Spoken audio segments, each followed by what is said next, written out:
అందరికీ నమస్కారం. నేను మీ దేవి. 'మిస్టర్ యారోగెంట్' 83వ భాగం రచయిత వనజ గారు. అనుకున్న నూతన ఆంగ్ల సంవత్సరాది సందర్భం రానే వచ్చింది. అగ్రహారం మొత్తం కిక్కురుమనకుండా ఉన్నారు. ఒకవైపు ప్రపంచం మొత్తం ఆ రోజుని సెలబ్రేట్ చేసుకుంటుంది. కేక్స్‌ని కట్ చేస్తూ, ఇచ్చుకుంటూ, గ్రీటింగ్స్ ఎక్స్‌చేంజ్ చేసుకుంటూ ఉన్న అగ్రహారంలో మాత్రం సాధారణ రోజులాగానే ఉంది. మరుసటి రోజు నుంచే పసుపు దంచే కార్యక్రమం మొదలైంది. అందరూ అంటే అగ్రహారంలో ఉండేవాళ్ళు ఈ పనులు కూడా పాలుపంచుకుంటున్నారు. అది చేస్తాం, ఇది చేస్తాం అంటూ సొంత రిలేటివ్స్ లాగా అక్కడ కమల ఇంట్లో ప్రమోద్‌కి నలుగు పెట్టించి స్నానం చేయిస్తే, ఇక్కడ ఉన్న త్రిపుతకి కూడా అదే తంతు జరిగింది.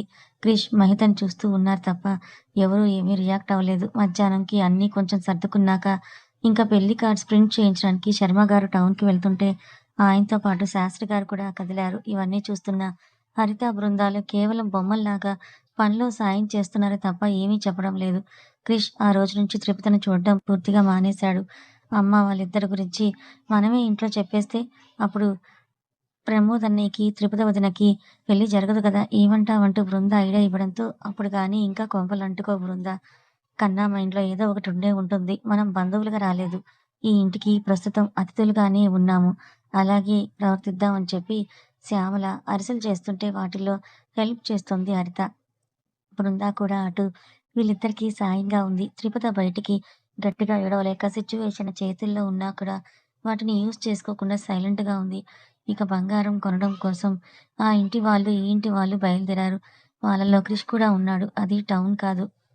అక్కడ కళ్యాణ్ జ్యువెలర్స్, జోయలుకాస్ ఉండవు కాబట్టి తాము నగలు చేయించే కంసాలి దగ్గర కూర్చున్నారందరూ.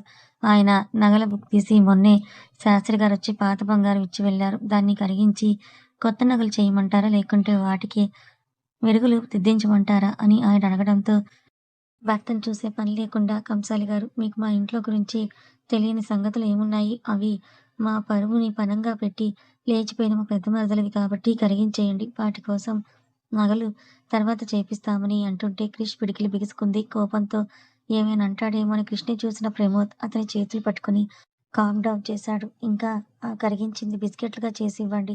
మా దగ్గర కొంత బంగారం ఉంది. దానికి ఇప్పుడు నగలు చేయించుకుంటాము అని అంటూ తను తెచ్చిన బ్యాగ్‌లో దాచిపెట్టిన 10 సవర్ల బంగారు బిస్కెట్‌లను కంసాలికి అందజేస్తుంటే ఆపేసింది త్రిపుద. ఏంటి కంసాలికి ఇవ్వనివ్వు అని చెప్తూ ఉంటే, బాబాయ్ గారు మీకు మా నాన్నగారిచ్చిన నగలు ఎలా ఉన్నాయో అలానే ఉంచి కేవలం మెరుగు మాత్రమే పెట్టించివ్వండి అని చెప్పింది. దాంతో అందరూ షాకయితే శర్మగారి అహం దెబ్బతిని పెద్దమ్మాయి, నీకు ముందే చెప్పాను కదా! ఎవరి నగలు అవసరం లేదు. కొత్తవి చేయించుకో. నోరు మూసుకొని అని చెప్తూ ఉంటే, పెళ్లి అన్నీ మీ ఇష్ట ప్రకారమే చేస్తున్నారు కదా మావయ్య గారు. నగలు మాత్రం ఎట్టి పరిస్థితుల్లోనూ అవి కరిగించడానికి వీల్లేదు అని మొదటిసారి అందరి ముందు గొంతు విప్పింది త్రిపుత. ఏంటి మాకే ఎదురు చెప్తున్నావా? నీకీ మధ్య బాగా ధైర్యం ఎక్కువైపోయింది త్రిపు. చెప్తున్నది నీకు కాదా? గమ్మున కొత్త నగలు చేయించుకో. కంసాలి గారు మీరవన్నీ కరిగించేయండి అని శ్యామల తన మానానికి తను చెప్తూ ఉంటే శాస్త్రి గారి వైపు చూస్తూ ఆయన చేతిని పట్టుకున్న త్రిపద, నాన్నగారు ఒక్కసారి ఆలోచించండి. పెద్దత్తయ్య గారి గుర్తుగా మనకు ఉన్నది ఆ నగలే. ఇప్పుడు మీరు చూడాలన్నా కూడా ఆవిడ్ని చూడలేరు. వద్దు అని చెప్పండి. కరిగించొద్దని చెప్పండని బ్రతిమాలుతున్నా కూడా ఒకవైపు భార్య, ఇంకో వైపు బావ మధ్యలో ఆయనది కూడా ఎటూ తేల్చుకోలేని పరిస్థితి కావడంతో ఇప్పుడు అన్నీ శర్మగారికి నచ్చినట్లే చేయాలి కాబట్టి అవి కరిగించేసేయండి. ఈ కొత్త బిస్కెట్‌లతోనే నగలు చేయించండి అని చెప్పేసి బయటికి వెళ్ళిపోయారు. కమల, త్రిపద, మహితలకు చాలా బాధగా అనిపించింది. శాస్త్రి గారు కూడా చేతులెత్తేసరికి బాధగా ఆయన బయటకు తీసిన నగల్ని చూస్తూ తాకబోతూ ఉంటే ఆపేసింది శ్యామల ఆ పని కూడా. బాగా ఎక్కువ చేస్తున్నావు త్రిపద. అవసరం లేదు అని చెప్పి తన చేతిలో ఉన్న డిజైన్ బుక్ త్రిపద ఒళ్ళోకి వేస్తూ నీకు కావాల్సిన చిన్న హారం, పెద్ద హారం, బుట్టలు, తాళి, గొలుసు మోడల్ చూసుకొని ఆయనకి చెప్పు. పెళ్లిలోపు తయారు చేస్తారంటూ ఉంటే, అన్నీ నాకు నచ్చినట్లు చేస్తున్నారా అమ్మా? ఇవి కూడా మీరే సెలెక్ట్ చేయండి అని చెప్పి ముఖం మార్చుకొని కూర్చుంది. పేజీలు అటూ ఇటూ తిప్పిన శ్యామల తనకేమీ తెలియకపోవడంతో బుర్ర గోక్కుంటూ ఈసారి మహిత ఒళ్ళోకి ఆ బుక్‌ని వేసి, మీ అక్కకు ప్రతీదీ దగ్గరుండి చూసుకుంటావు కదా! ఇప్పుడు కూడా నువ్వే సెలెక్ట్ చెయ్యి అని చెప్పింది.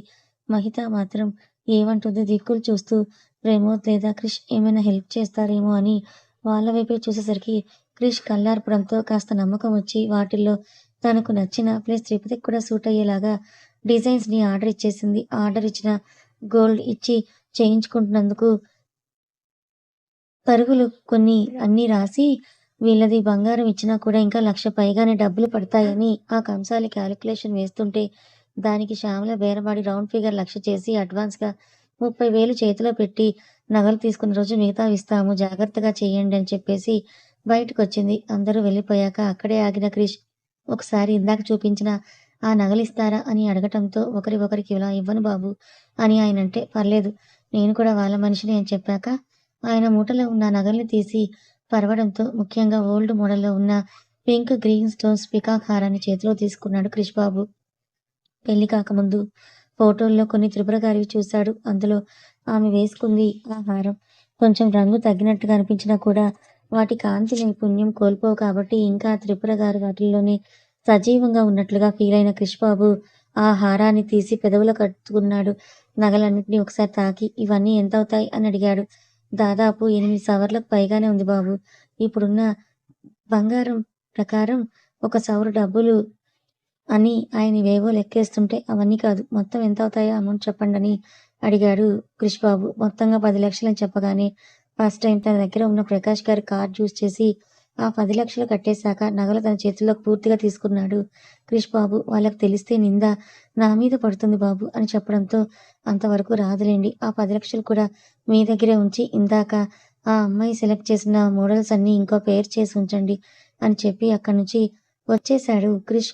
కొడుకు కార్డ్ గోకేసరికి తండ్రికి వెంటనే నోటిఫికేషన్ వెళ్ళిపోయింది. ఫోన్ చూసుకున్న ప్రకాష్ గారు, ఏంటి క్రిష్ 10,00,000 వాడాడా? ఎందుకని అనుకుంటూ అతనికి కాల్ చేద్దాం అనుకున్నారు కానీ, చెప్తాడో చెప్పడో అనుకుంటూ హరితకి కాల్ చేస్తే జరిగిన విషయం అంతా కూడా చెప్పింది ఆమె.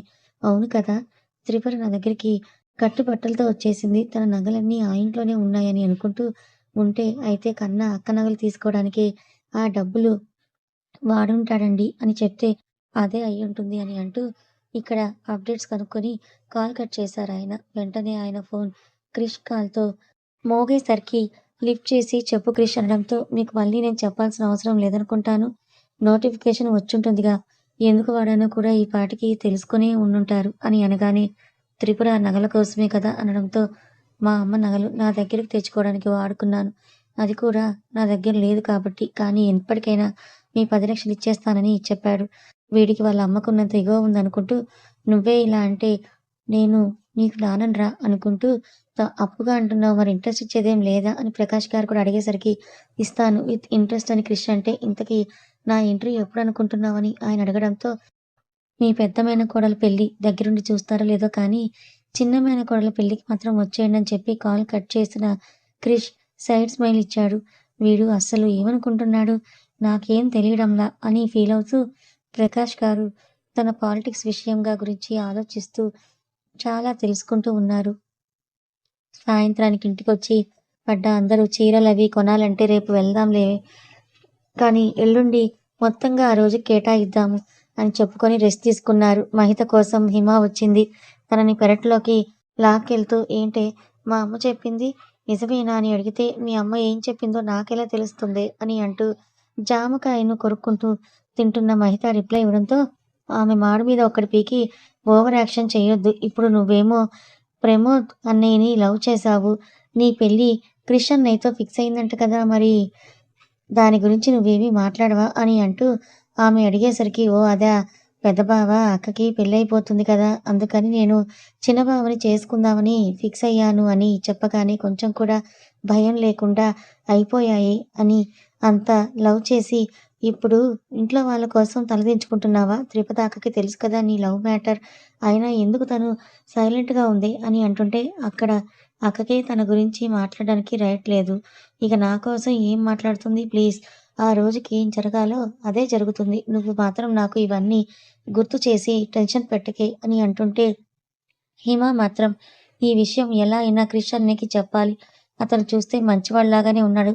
అర్థం చేసుకుంటాడేమో అని అనుకుంటూ ప్రమోద్ ఇంటికి బయలుదేరుతుంది. ఏంటే హిమ ఇలా వచ్చావని కమల అడగటంతో, ఊరికే పెద్దమ్మ ప్రమోద్ అన్నయ్యను చూద్దామని వచ్చానంటూ శర్మగారు లేరు అని తెలుసుకున్నాక కాస్త అడుగుల్లోని వేగం పెంచి క్రిష్ రూమ్ ఎక్కడ ఉందా అని వెతుక్కుంటూ అతని దగ్గరికి వెళ్ళింది. హాయ్ అండి, లోపలికి రావచ్చా అని హిమ అడుగుతుంటే, ఎవరా అని ఇటువైపు చూసిన క్రిష్కి హాయ్ చెప్తూ, నా పేరు హిమ అండి. నేను మహిత క్లాస్మేట్‌ని. ఇంకా బెస్ట్ ఫ్రెండ్‌ని. తనకి మిమ్మల్ని పెళ్లి చేసుకోవడం ఇష్టం లేదు. చిన్నప్పటి నుంచి అంటే నిజం చెప్పాలంటే తనకు ఊహ తెలిసినప్పటి నుంచి ప్రమోద్ అన్నయ్యని అంటే చాలా ఇష్టపడుతోంది. కానీ పెద్దయ్యాక త్రిపదాకకి అన్నయ్యతో పెళ్లి చేస్తామని ఫిక్స్ చేసేసరికి తన ప్రేమని చంపుకుందంటూ ఇంకాస్త 2 అడుగులు ముందుకు వేసి మీకింకో విషయం తెలుసో లేదో ప్రమోద్ అన్నయ్య కూడా మహిత అక్కని లవ్ చేశాడు. కానీ మధ్యలో ఎందుకు ఆపేశాడో తెలియదు. త్రిపద అక్కతో పెళ్లి కొప్పుకున్నాడు.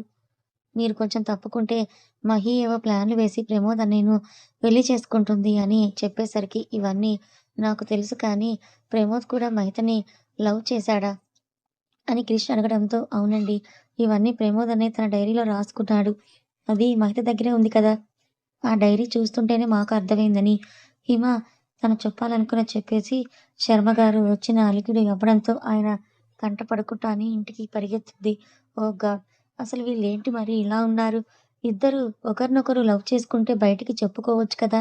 అని అనుకుంటుంటే క్రిష్ అంతరాత్మ మాత్రం అబ్బో! పెద్ద నువ్వు బయటికి చెప్పావని మిగతా అందరిని కూడా అంటున్నావు కదా! అని అంటూ వెక్కిరించేసరికి ఇక్కడ ఒకరి మీద ఒకరికి ప్రేమ ఉంది. ఆ ప్రేమను మాటల్లో కాకపోయినా చేతల్లో చూపిస్తున్నారు. మరి నన్ను లవ్ చేసిన వాళ్ళ పరిస్థితి ఏంటని క్రిష్ కూడా తిరిగి అంతరాత్మకే క్వెషన్ వేసేసరికి అవునా! నీకెప్పుడు ప్రేమ చూపించలేదా? నీకంత వైరల్ ఫీవర్ వచ్చి నువ్వు ఇంట్లో కూడా ఉండకుండా వస్తే ఎందుకోసమని నీ దగ్గరకొచ్చి సేవలు చేసింది. నువ్వు రమ్మని గాని ఎక్కడికి, ఏంటి అని అనకుండా బెంగుళూరు నుంచి ఆ కాటేజ్‌కొచ్చింది. నువ్వు ఏమవుతావని నువ్వేనాడన్నా ప్రేమని పంచావనా? ఆ పిల్ల మీ ఇంట్లో మాట్లాడి హాయ్ బెంగుళూరుకి ఒక్కతే వచ్చింది. ఇది ఏమైనా ఆలోచించావా నువ్వని అంతరాత్మ కూడా గట్టిగా క్లాస్ పీకడంతో ఎందుకోసం వచ్చింది వాళ్ళ నాన్నకు మేనల్లుడిగా నన్ను దగ్గర చేయడానికి తన స్వార్థం కోసమే వచ్చింది తప్ప అక్కడ ప్రేమ ఎక్కడ కనబడుతోందని తనకు తానేదో పాయింట్‌ని వాలిడిటీ ఉందన్నట్లుగా నాతో చెప్పుకొని సైలెంట్ అయిపోయాడు క్రిష్ బాబు. ఓ 2 రోజులు రెస్ట్ తీసుకొని మళ్ళీ ఫ్యామిలీ మొత్తం కదిలి టౌన్‌లో పడ్డారు బట్టల సెలక్షన్ కోసమని. కమలకేమో మహిత చెప్పింది విన్నప్పటి నుంచి ఆమె ఎప్పుడెప్పుడు ఒంటరిగా దొరుకుతుందా? ఈ విషయం అడిగేయాలి అని అనుకుంటూ ఉంది. కానీ పనుల వల్ల అస్సలు సందర్భము, ఆ అవకాశమే రాలేదు. ఇప్పుడు ఇక అందరూ ఒక చోటుండేసరికి శ్యామల మాత్రం హరితను వదిలని వెళ్ళాలని లేదు.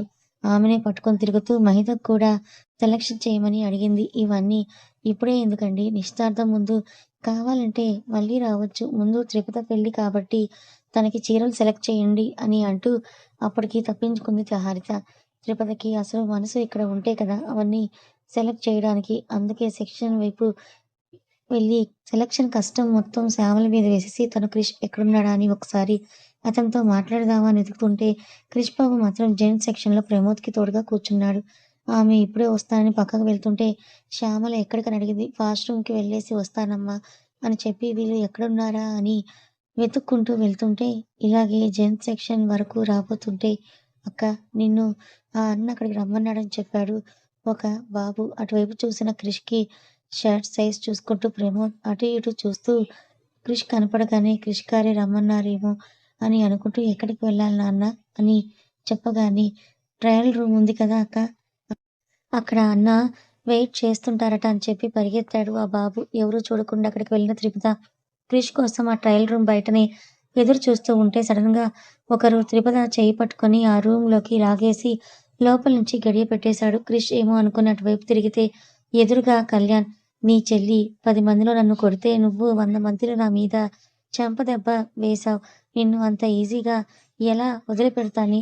ఈ షాప్ మొత్తం మా నాన్నదే. నిన్ను కాపాడే దిక్కు ఎవరో నేను చూస్తాను. ఇప్పుడు ఎవరికీ కూడా తెలియదు నువ్వు ఇక్కడ ఉన్నావన్న సంగతి అంటూ త్రిపుత మీదకి వస్తూ ఉన్నాడు కళ్యాణ్. ఆమె ఆ మూల, ఈ మూల అంటూ కళ్యాణ్‌ని తోసేస్తూ పక్కకి పరిగెడుతూ ఉంటే ఇవేమీ 2 బీహెచ్‌కే ఫ్లాట్ కాదు. నన్ను తప్పించుకొని నువ్వు వెళ్ళడానికి అరుద్దామని అనుకుంటున్నావేమో. ఇది సౌండ్ ప్రూఫ్ కూడా కాబట్టి ఈరోజు నీ జీవితం నా చేతుల్లో నలిగిపోక తప్పదు అంటూ త్రిపుత వేసుకున్న పైట పట్టుకొని లాగేసరికి పిన్ను ఊడి చిరిగిపోయింది. దాన్ని తన చేతికి చుట్టుకుంటూ త్రిపుత మీద పడ్డాడు కళ్యాణ్. కథ కొనసాగుతుంది. ఫ్రెండ్స్ ఈ కథ ఇంకో 2 అప్డేట్స్‌లో ఒక కొలిక్కి వచ్చేస్తుంది. అసలు ఎవరు ఎవరికి పెయిరవుతారో నిజంగా ప్రేమించుకున్న వాళ్ళే పెళ్లి చేసుకుంటారా? లేక అనుకోకుండా జంటలు మారిపోతాయా అన్నది వెయిట్ చేయండి. కానీ మీ అందరికీ సాటిస్ఫాక్షన్‌గా ఉండే లాగానే ఈ స్టోరీ ఉంటుంది. మరి మీరేమనుకుంటున్నారు? క్రిష్ ఇదంతా కావాలని చేస్తున్నాడా? మరి తర్వాత ఏం జరగబోతోంది తెలుసుకోవాలనుకుంటే ఛానల్‌ని ఫాలో అవ్వండి. Thank you so much.